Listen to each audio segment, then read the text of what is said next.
Hello বন্ধুরা, কম খরচে এই দুর্মূল্যের বাজারে পারফেক্ট পটল পোস্তটা একবার এইভাবে বানিয়ে ফেলুন। খেতে অসম্ভব মজার হবে আর বানানোটা একেবারে সোজা।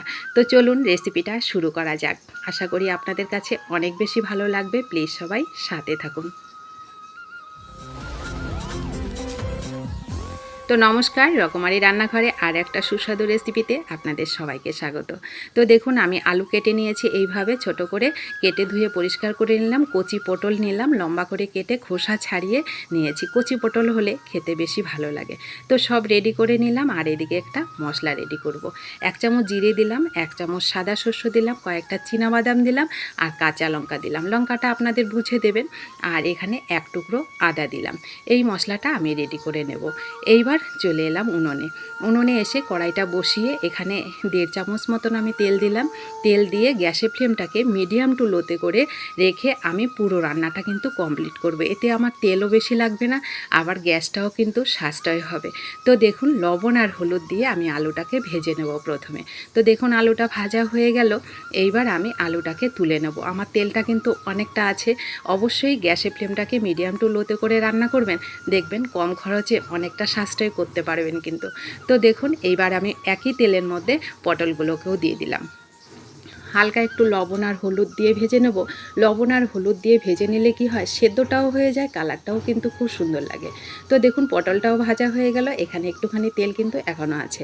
খুন্তি দিয়ে একটু কোনো রকম কড়াইটাকে একটু পরিষ্কার করে নিয়েছি। আরও 1 চামচ মতন তেল দিলাম। এখানে শুকনো লঙ্কা আর কালো জিরা ফোড়ন দিলাম।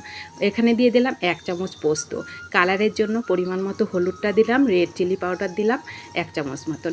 এবার যে মশলাটা রেডি করেছিলাম ওটা দিলাম, একটুখানি জল দিলাম বাটি ধুয়ে, 1 চামচ মতন চিনি দিলাম, ছোট চামচেরই 1 চামচ দিলাম চিনি।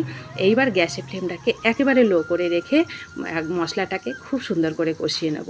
এই মশলাটা এইভাবে কষিয়ে নিলে তরকারির স্বাদটা কিন্তু অনেকটা টেস্টি হয়। তো দেখুন, মশলাটা আমার কষানো হয়ে গেল। খুবই ইজি একটা রান্না, কিন্তু খেতে অসম্ভব মজার হয়। কেউ বুঝতেই পারবে না আপনি পোস্তটা কিভাবে দিয়ে রান্না করেছেন আর কতটা সুস্বাদু হয়েছে। তারা তো খেয়ে যখন প্রশংসা করবে তখনই আপনি বুঝতে পারবেন। তো দেখুন, আমার আরও 2 মিনিট আমি মশলার সাথে আলু আর পটলটাকে কষিয়ে নিয়েছি। এইবার যেই থালাতে নিয়েছিলাম সেই থালাতে অনেকটা তেল ছিল, ওর মধ্যে একটু হালকা গরম জল দিয়ে আমি থালাটা দিয়ে দিলাম, মানে ধুয়ে জলটা। তো এখানে ঝোল আর বেশি লাগবে না, আমি এইটুকুই দিয়ে দেখুন রান্নাটা রেডি করে নিয়েছি। তো আমার রান্নাটা কমপ্লিট। এইবার দেখুন, গ্রেভিটা এরকম হবে। গ্রেভিটা অবশ্যই এরকম করে করবেন। এটা ঠান্ডা হয়ে গেলে কিন্তু আরও গ্রেভি অনেকটা শুকিয়ে যাবে। তো আমার পারফেক্ট রান্নাটা কিন্তু তৈরি হয়ে গেল। কালারটা শুধু দেখে নিন কত সুন্দর আর কতটা সুস্বাদু হয়েছে। সেটা যখন আপনারা তৈরি করে খাবেন তখনই বুঝতে পারবেন। আর এই সুন্দর সহজ রেসিপিটা আপনাদের কাছে কেমন লাগলো কমেন্ট করতে কিন্তু ভুলবেন না। আর ভালো লাগলে অনেক অনেক শেয়ার করবেন। যারা নতুন বন্ধু আছেন চ্যানেলটা সাবস্ক্রাইব করে পাশে থাকবেন। যারা পাশে আছেন তাদেরকে আমার অসংখ্য অসংখ্য ধন্যবাদ ও ভালোবাসা আমার পাশে থাকার জন্য। আর রেসিপিটি ভালো লাগলে ভিডিওটিতে প্লিজ একটু লাইক করবেন। লাইক না করলে নতুন রেসিপি তৈরি করতে একটু আগ্রহ তৈরি হয় না। তো সবাই ভালো থাকুন, সুস্থ থাকুন। ধন্যবাদ সবাইকে।